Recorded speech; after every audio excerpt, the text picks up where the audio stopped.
Hey, what's up? I'm Chaz Cardigan, and I'm hanging out with Rob on Front Row Live.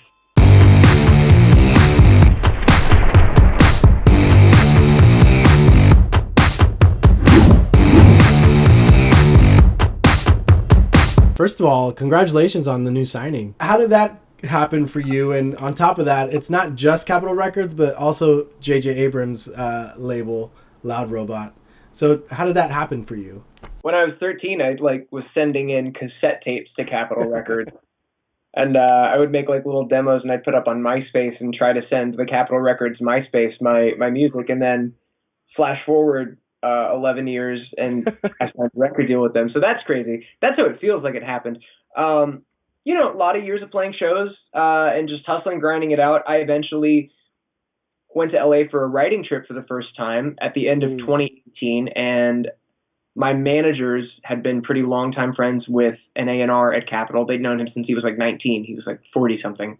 And he just wanted to have a conversation. He heard a couple of the songs, and really we just ended up having about a 3-hour conversation just talking about music. It wasn't even about me necessarily. It was just about music we both liked. We were both really into punk music, and he had been involved in a lot of projects that were really important to me when I was a kid. Yeah. And it was cool to pick each other's brains for 3 or 4 hours on politics and culture and technology and stuff.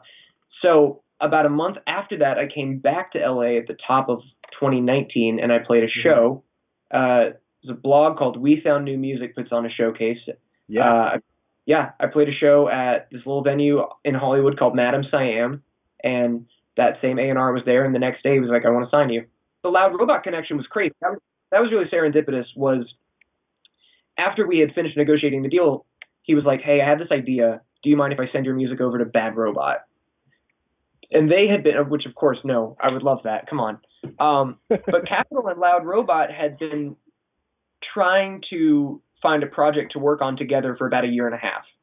JJ has wanted to start a label since 2006. Yeah. Turns out JJ is actually a really big music guy. He worked on a lot of the music and the scoring in the early seasons of Lost, and from what I understand, he came up with the theme song for Fringe.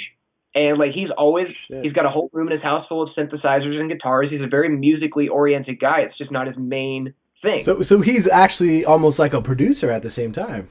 On some level, I think he's more of just a fan. He's more of he's like a music hobbyist. But yeah. And they have an in-house producer who's been friends with JJ since college that works on a lot of the music over there, and he's really involved in that stuff. And JJ had always wanted to start a label, and just in the last few years, Bad Robot got to this place where they could start branching out into gaming and music and philanthropy and books. That's so cool. And Capitol and Bad Robot had an ongoing conversation for about a year. How can we work together? And I had a lot of ideas coming in about ways to branch together music and tech that maybe people had not necessarily had conversations about before. But it's not really important right now, especially in the current atmosphere. But that was what led to the deal, was just some of the ideas I had about ways that music and tech can intersect in the next 10 years or so. Ways that AR and VR can enhance the live music experience. Stuff that everyone's trying to figure out at the same time. I think no one had just come in on day one and said, this is what I want to do.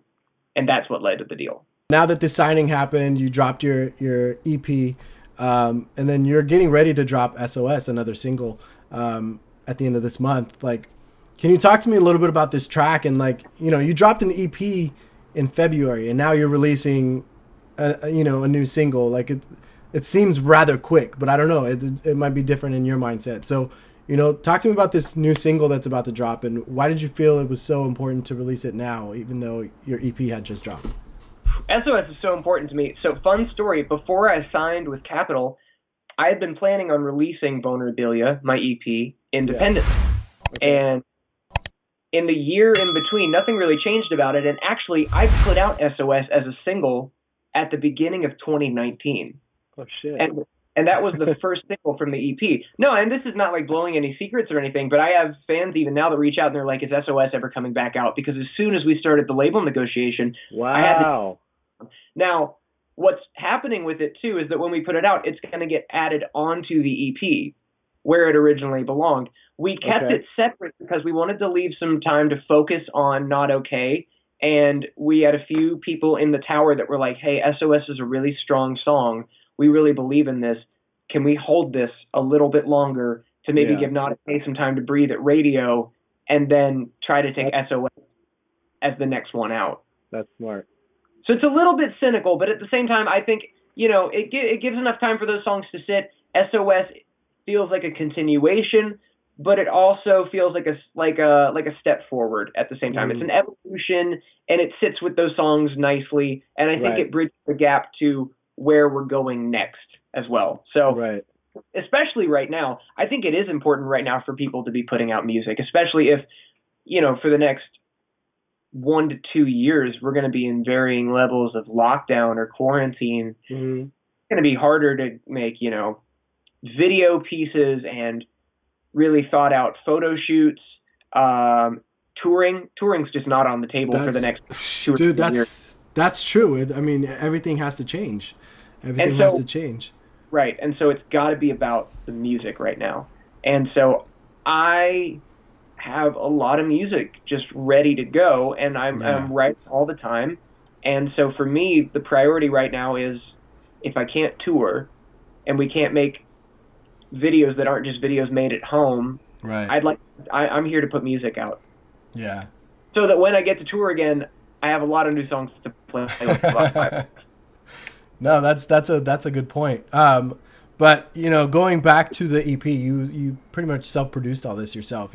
This is all your work of art. Nobody else was involved.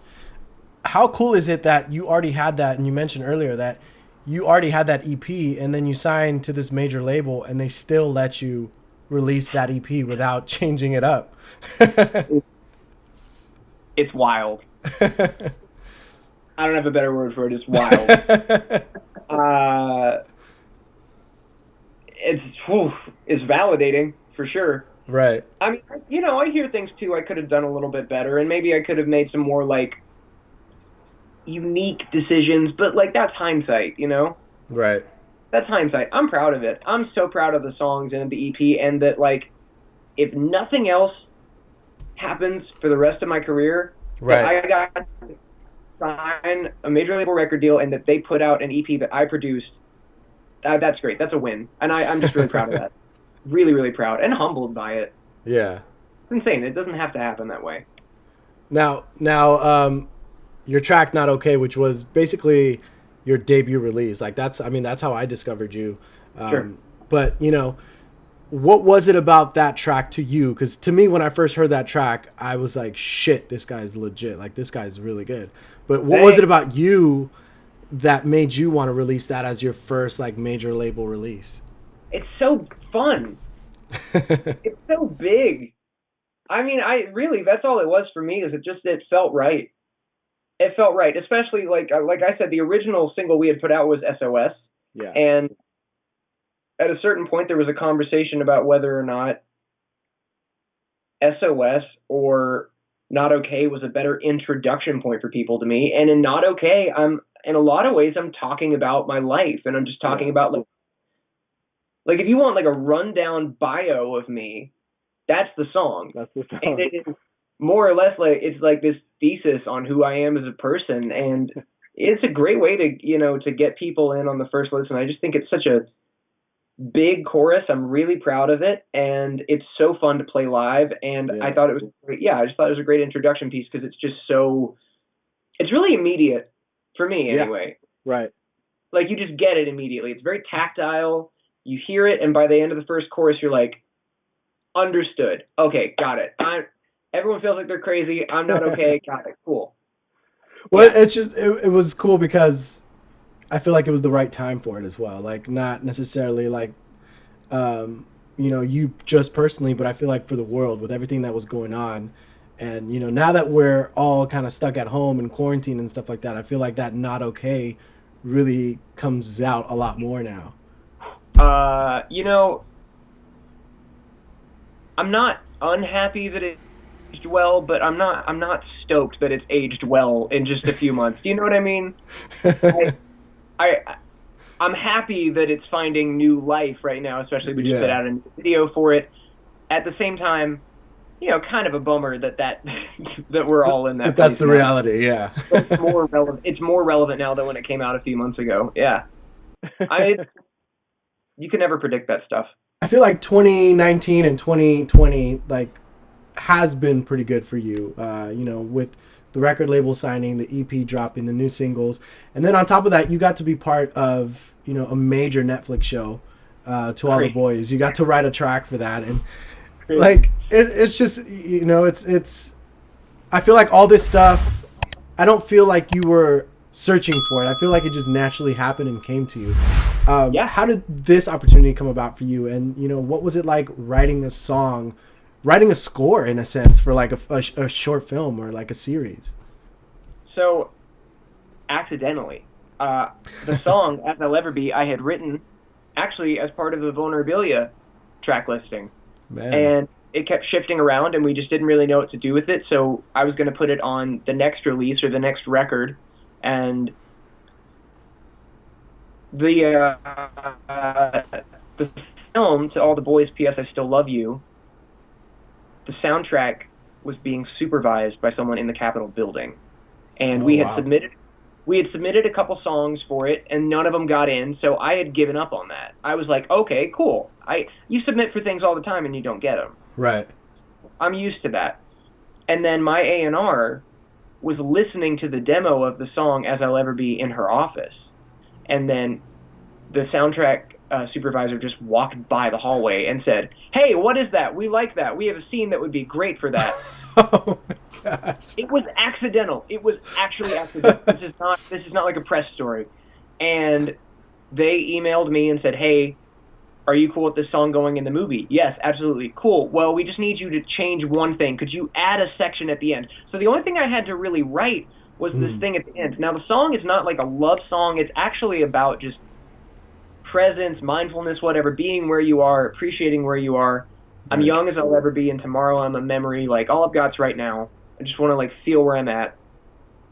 And then they said, "Is there any way you could make this work for two people dancing together?" And there's been this, like, unspoken thing, and this is where it's actualizing. And my co-writer, Davis Nash, and I, it literally took, like, 5 minutes. We didn't even have to think about it. The part we wrote at the very end was like this: "Don't freak, just breathe, I'm where you are." And then I got invited to the premiere. I saw the movie, and it was this electric experience. Yeah. Fans of the movie, like, screaming at everything on screen. And then when the song happens, it was beautiful, man. I thought it was used really well. I was really proud. And like you said, did not go looking for that one, really. That just... So what was the experience? The experience was surreal, like everything else in the last year for me. Right. How did that impact the way that you think about your music now in any way? Like whether it's your music videos or your lyrics, or how your lyrics will coincide with your music videos? Yeah, I would say so. In a way that's maybe not obvious. So that song was written by me and Davis Nash getting in a room together and talking about how annoyed we were with writing pop songs over and over again. I had just gone to a silent retreat at this monastery I try to go to every year, not this year for obvious reasons. And I got back and I was just like, all right, I want to totally reshake up the model for me. Yeah. I'm so tired of writing verse, chorus, verse, chorus, verse, chorus.